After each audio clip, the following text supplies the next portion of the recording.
स्वागत है आपका, जहां हर परिवार में एक ऐसा व्यक्ति जरूर होता है जो कहता है बेटियां तो पराया धन होती है ना, इन्हें इतना पढ़ा लिखा कर क्या फायदा, आखिर में तो इन्हें चूल्हा ही चौका करना है ना। तो आइए देखते हैं एक ऐसा दृश्य जिसमें एक छोटी सी आनंदी अपने डॉक्टर बनने के सपने को पूरा करना चाहती है, लेकिन उसके सपनों के बीच खुद उसके पिताजी ही खड़े हैं।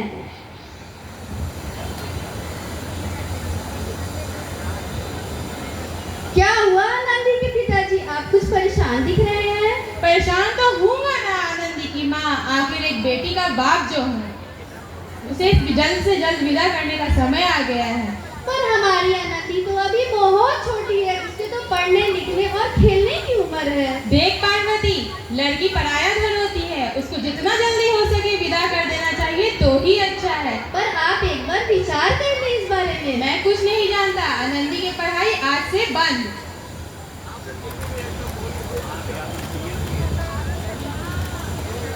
पर पिताजी, इसमें मेरी क्या गलती है पिताजी। तेरी गलती है, तू लड़की हुई, लड़का होती तो।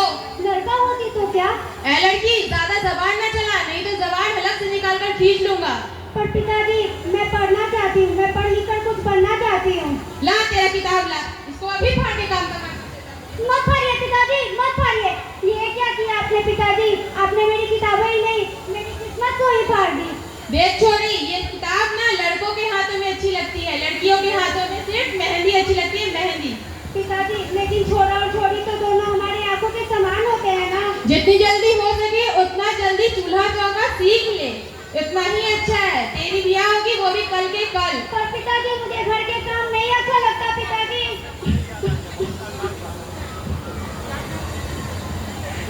मत रो आनंदी बेटा, मत रो।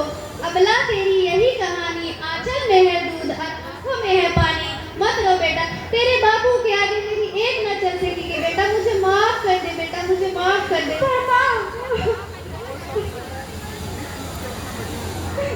अरे आनंदी मेरी बहन, क्या हुआ, तुम रो क्यों रही हो।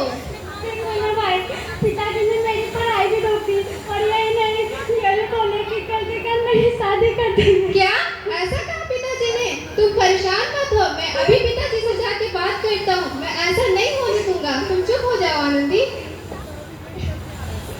पिताजी, पिताजी, ये मैं क्या सुन रहा हूँ, आनंदी की शादी करवाई जा रही है, वो भी इतनी कम उम्र में उसकी।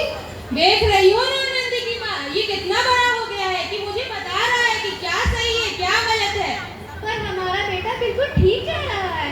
आप सोचिए एक बार, आनंदी बहुत छोटी है, उसे पढ़ने लिखने की उम्र है, वो शादी जैसी जिम्मेदारी को कैसे पूरा कर सकेगी। जी पिताजी, आनंदी बहुत छोटी है, उसके भी तो कुछ सपने होंगे जिन्हें वो पढ़ लिख कर पूरा करना चाहती है। मैं कुछ सपना वपना नहीं जानता, मैं उसकी पढ़ाई नहीं कराऊंगा, बस बात खत्म। पर पिताजी, आनंदी शादी जैसी जिम्मेदारी को कैसे संभालेगी पिताजी, ये गलत है। ठीक है, शादी का मैं सोचूंगा, लेकिन पढ़ाई तो बिल्कुल भी नहीं कराऊंगा।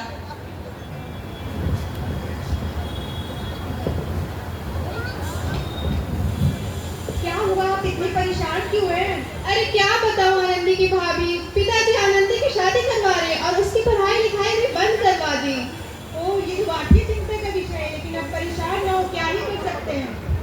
हाँ, तुम सही कह रही हो, हमारे समाज में लड़कियों के प्रति जो पुरानी सोच है, ये पूर्व धारणा बनी हुई है, इसे समाप्त भी तो नहीं किया जा सकता।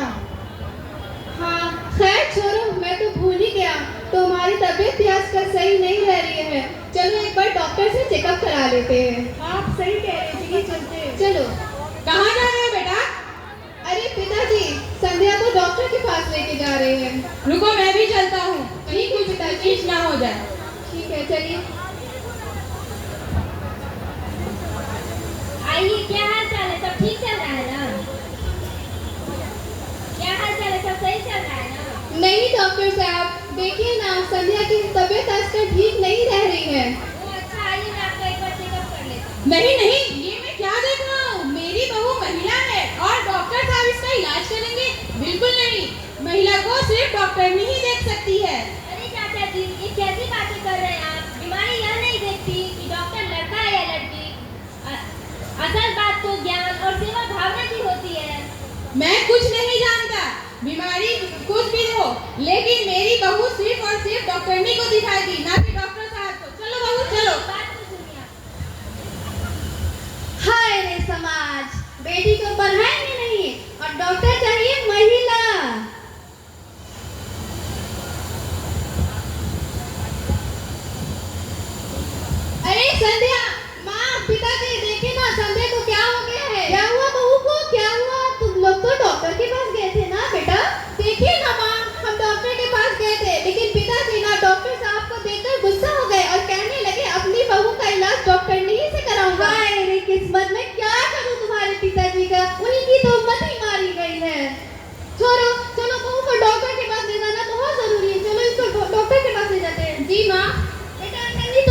ही रहना।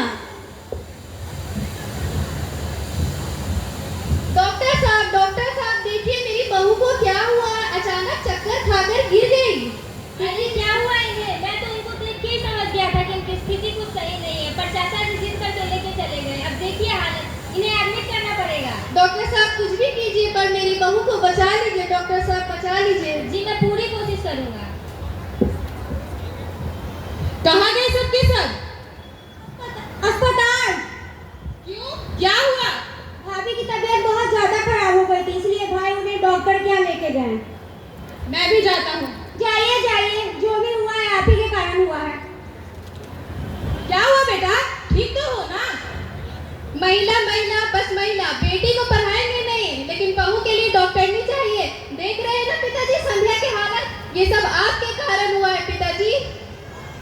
मैं तो इन्हें समझाते समझाते थक गई। इनकी जो पूर्व धारणा वाली सोच है वो उसको आज तक घसीटे जा रहे हैं। मेरी तो सुननी एक भी नहीं है।